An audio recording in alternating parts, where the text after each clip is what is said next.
Okay, you understand that you're looking at life in prison if convicted of two life sentences. Hell no. How far did you get in school? 9th grade. And you read and write? Barely. I could barely spell.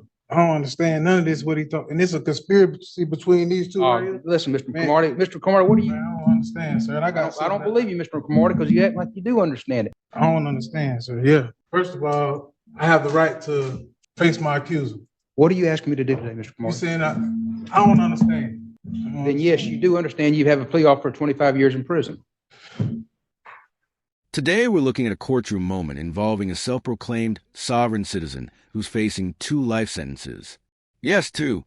What makes this even more unbelievable is that he can barely read or write, yet insists on representing himself. As you can imagine, things go downhill fast. The judge in this case isn't entertaining any unnecessary behavior and keeps the hearing very controlled. So what do you think? Is he truly confused? Or is he trying to act like he doesn't understand what's happening? I know Mr. Salim represents him in one of those. Mr. Salim? Mr. Salim, can you join us? Hey, Your Honor, can I speak for the record too? Williams, finish now. Yes, sir. So I would like to put a few things on the record, Your Honor. My client had an offer from the state last week, and he did not wish to take advantage of that offer. My investigator and I went out to the jail, talked to him, went over things, explained everything to him. I gave him my advice, which was that I thought it was in his best interest to accept the offer. He refused that, and that offer was for 20 years with a mandatory minimum. He still has an offer today for 25 years mandatory minimum, and I've discussed it with him briefly over here in the box, and he's told me that he doesn't wish to do that. But considering the Hey, fact, Your Honor, this man ain't even helped me in my Cromartie, defense. None of that. Mr. McCarty, I told you I'd give you an opportunity to speak. Okay. Yes, sir. Yes, sir. Finish. what I was going to say, Your Honor, is considering, I've explained to him that his exposure is in the 3365. The attempted murder case is a life sentence, in that he's further exposed in the 2756 case on the tampering to an additional 30 years, since it was a tampering with the underlying case being a first degree. So I've explained to him his exposure. I've given him my advice. I've told him what I think is best for him. And he, as is his right, he's choosing not to do that. But I did want that on the record so that there was no confusion later on about whether or not I had informed him of the offers and how I advised him and that sort of thing. So, Your Honor, my intention is to revoke those offers today, and I plan on moving forward next week. One thing that Mr. Williams mentioned, yesterday I filed the HBFO notice, which actually extends his exposure in the tampering case from 30 years to possible life in that case as well. Okay. So the maximum that Mr. Cromartie faces is 2 life sentences consecutive. Okay. I really wasn't aware of that. You hear what he said? Yes, sir. But so let me ask you this. Before the judge is going to give you a chance to talk. Okay. But in light of the fact that Mr. Sullivan has made this new filing, and now you have your maximum exposure is 2 life sentences, do you wish to reconsider your choices with regard to accepting the offer? I don't understand. I don't understand. And being him, being that he's representing me, we haven't even worked the defense in this case at all, period. Okay. And plus, let's take one thing. Do you understand that you've been off for 25 years in prison? I don't understand, sir. Yeah. Then yes, you do understand you have a plea offer for 25 years in prison.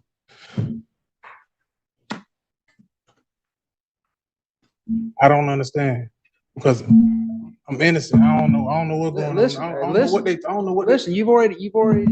You've entered a not guilty plea, so there's a presumption that you're innocent, or a presumption you're not guilty. So that, regardless of your claims or the fact that right now we presume you're not guilty, you understand the state has offered to let you plead no contest to charges, and it'd be a 25-year sentence, and I believe, what is it? Is it a minimum mandatory 25? It would be a minimum. Minimum mandatory. mandatory minus the time you served in jail. No, I just need to, you understand that's the plea offer from the state.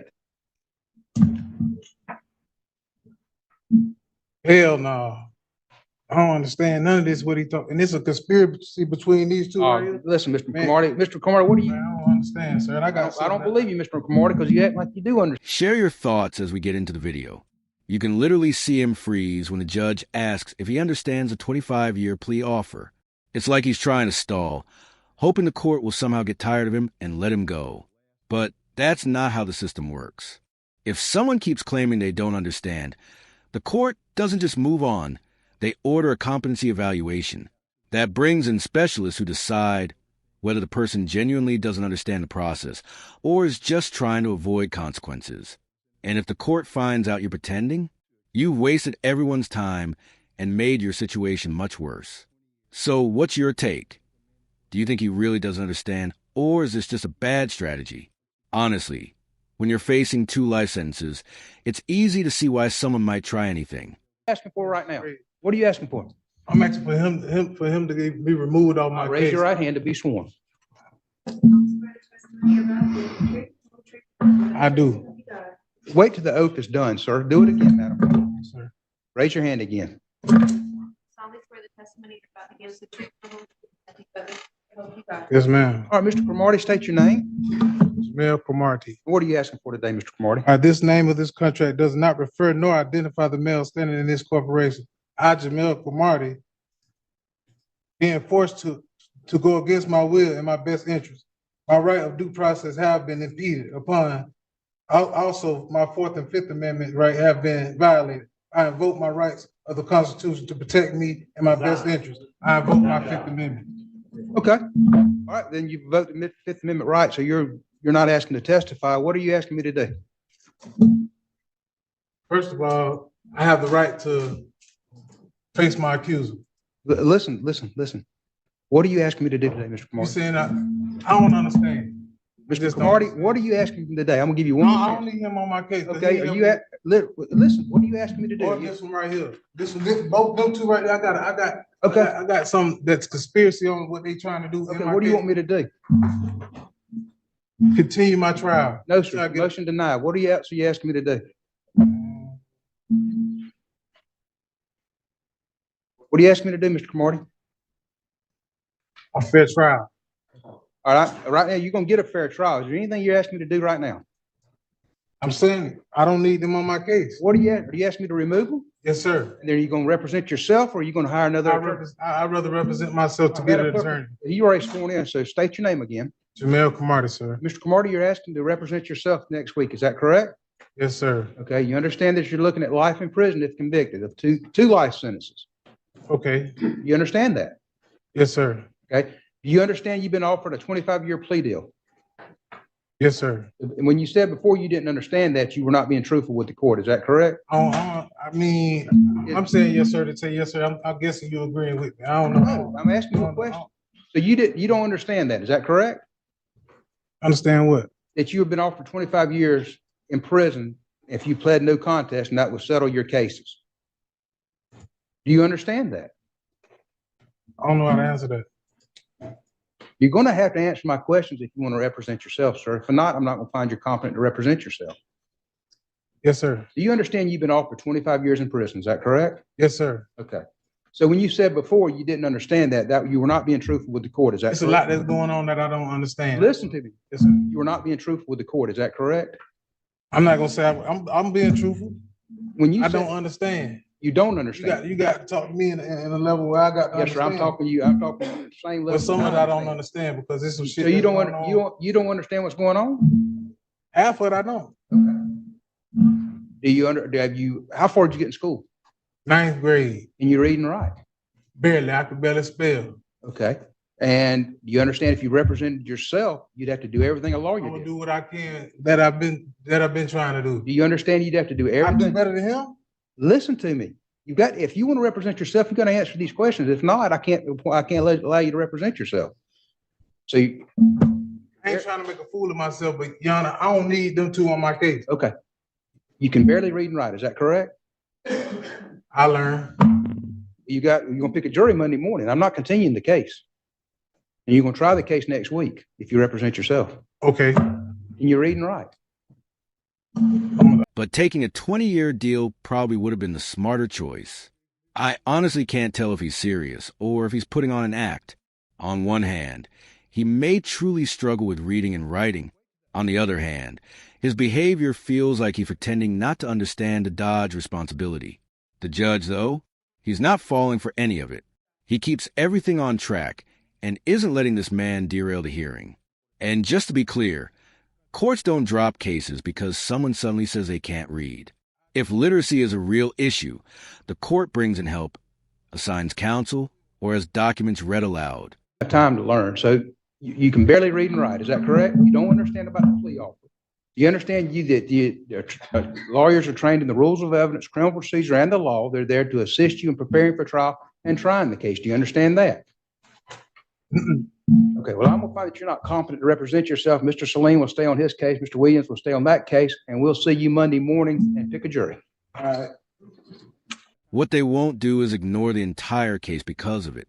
So again, do you think he's genuinely confused or fully committed to acting like he is? Now, let's talk about the next part. The jury trial coming up for him is likely going to be rough. I'll post the second hearing as soon as I find it. It's even more intense. But for now, the next hearing features another defendant who keeps going on about his bond. Well, Mr. Clark, can I say something, sir? Yeah, you can address, yes, sir, address your case also, the one you're representing yourself also. Right. Yes, sir. On that case, That's for the record, that's 23 CF 204. yeah, well, I got a couple motions I want to file on that one, but Okay. about that case, so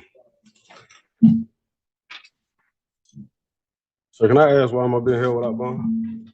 Sir, before we've gone over that, I revoked your bond, I believe, in the K2 case numbers because of the arrest. So I think we've already adjudicated that and litigated that. All I'm gonna litigate it, but that's why you're being held without bond.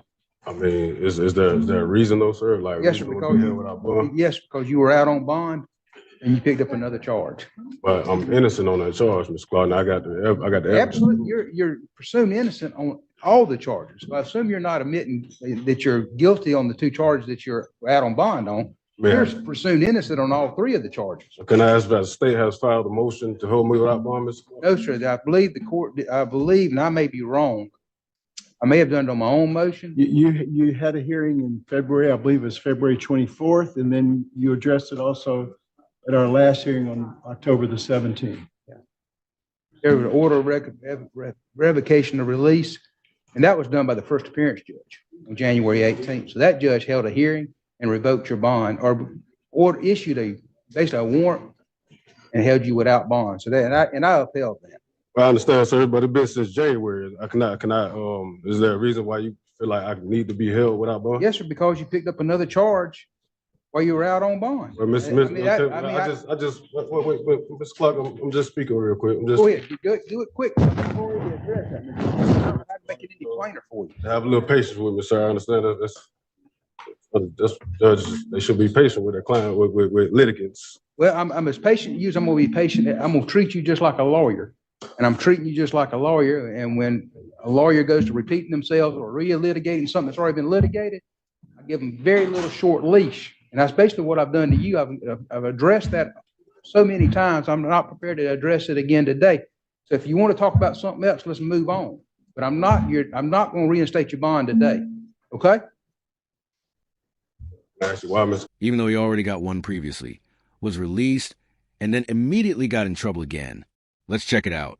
As you can see, he just keeps talking, like complaining nonstop will somehow give him a new bond. But bonds aren't handed out just because someone asks repeatedly. Judges look at your record, the seriousness of the situation, and whether you followed the rules the last time you were released, which he didn't. So it makes sense that he isn't getting another one. Maybe this is an unpopular opinion, but the easiest way to avoid these issues is not committing more offenses in the first place. What do you think? I hope the hearings didn't drain your patience too much. because you picked up another charge while you were out on bond. Well, That listen, is just, okay. and that, Well, I know that you say you're innocent, and you've said you're innocent on. listen, I just entered a not guilty plea on want to say this everything. one thing, Mr. Clark. One thing, but we Go can ahead. move on to the next thing. Okay, Okay.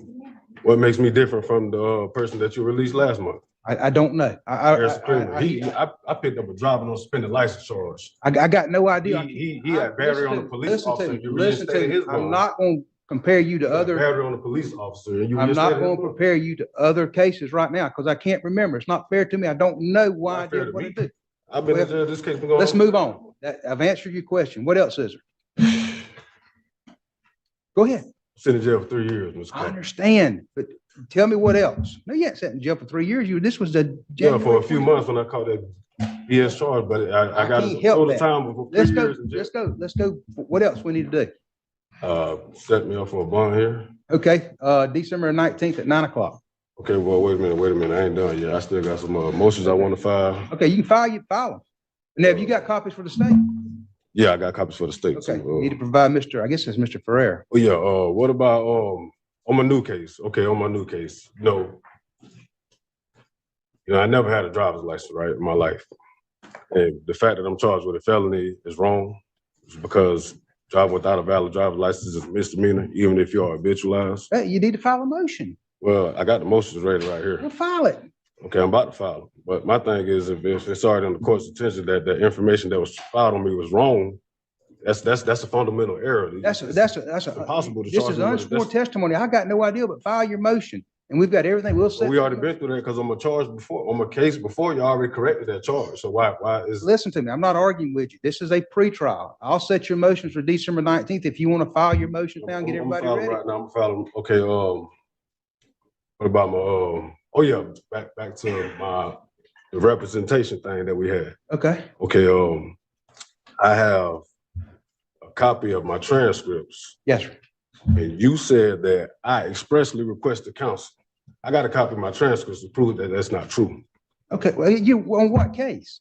On my 23 case, I got a copy. You represent represent yourself me. on that. No, but you made me redo it. I had you denied all my motions. What is your relief? What relief are you asking My for? relief is that I want my motions to be heard that was denied December under Booker 19th. versus State. Look, we're gonna set the pre-trials for January 18th. Listen, Mr. McCoy, you're hearing this over with today. I've listened to everything I'm gonna listen to. We'll set your motions. If you want to file them right now, give the state their copies December 19th at 9 o'clock for the motion. I'm assuming it's a motion to reinstate bond. It may be a motion to It's a motion for dismiss. motion to discharge and a motion for notice. All right, file them and we'll set it for December Motion to 19th. We're gonna dismiss. set, we're gonna set everything for January 18th for Let a me get my pre-trial. motions ready. I ain't ready to be pulled out yet. I gotta get a state. No, sir, you can hand it to them, but this is, you're hearing over with today.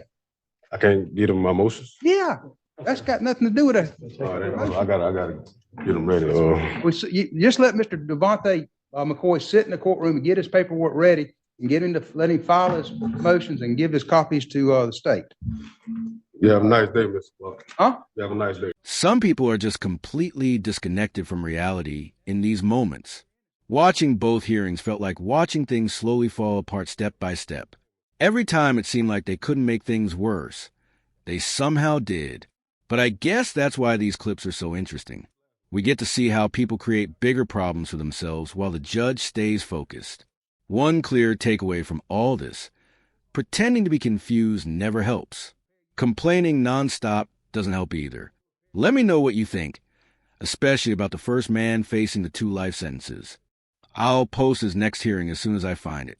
Thanks for watching, and I'll see you in the next one. Take care.